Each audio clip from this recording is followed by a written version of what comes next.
Experts say it's going to be a dash for cash. Russia's wealthy oligarchs are gearing up to withdraw their money out of the UK. This after the European Union stated it's preparing a list of businessmen and officials with ties to President Vladimir Putin to be targeted by a new round of sanctions. For more now, we're going to turn to Ivan Eland. He is the director of the Center on Peace and Liberty at the Independent Institute. Ivan, we've had you on many times talking about this. The EU is gearing up for a new round of sanctions. What do you expect these to be, and do you think they're going to be, impactful this time around? Well, if they're like the U.S.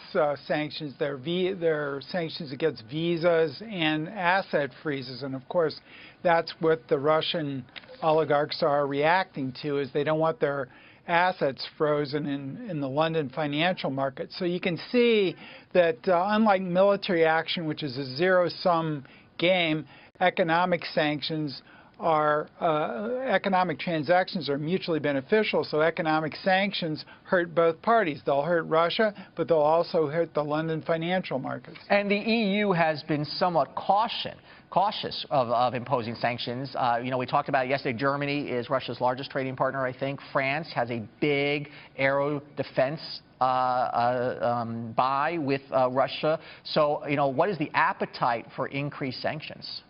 Well, the Europeans do like roughly 10 times the commerce that America does with Russia, simply because they're closer in geographic proximity. There's not a big ocean there. So, of course, the U.S. can be goading the Europeans along. But, of course, as I say, sanctions are mutually hurtful to both parties, because economic interaction, investment, and trade is mutually beneficial. So, of course, the Europeans are not going to be that enthusiastic about sanctions, especially when their economies are weak, because they want energy from Russia, they want trade with Russia, etc.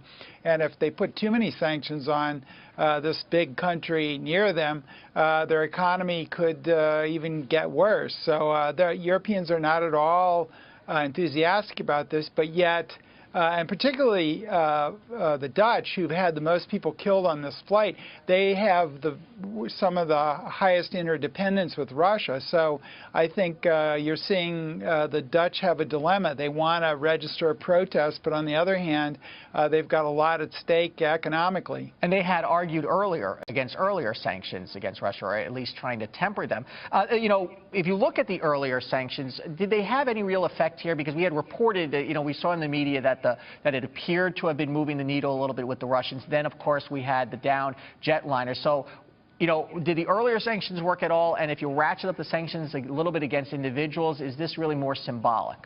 This is symbolic. The real effect of symbolic sanctions is what's happening now, but it hurts Britain as well as Russia. Capital flows out of Russia, and Russian capital flows out of Britain. So the private movement of money is much larger than the government symbolic sanctions. But when you have sanctions, of course, the private investors get really nervous, and that's probably the biggest economic effect. Now, of course, that's not the end point in sanctions.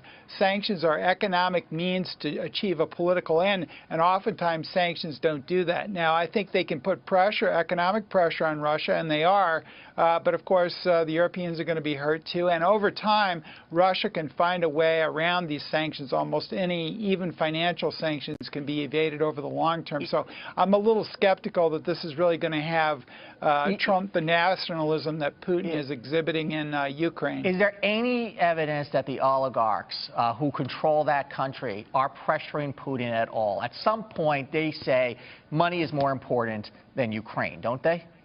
Well, I think he is. Whenever you have a business community in countries that are in conflict, they're always part of a peace lobby from both sides. So I think you see the businessmen on the European side and say, hey, whoa, we don't want to put too many sanctions. And I think the same thing is true with the oligarchs. They're probably putting some pressure on. But of course, and Putin, even though he's an autocrat, has to respond to that. But nationalism oftentimes trumps business. It's about the only force that does, and I think those are the conflicting things that are going on inside Russia right now, nationalism versus business. Okay, Ivan, well, we'll see what these sanctions look like over the next few days. Ivan Eland, thank you.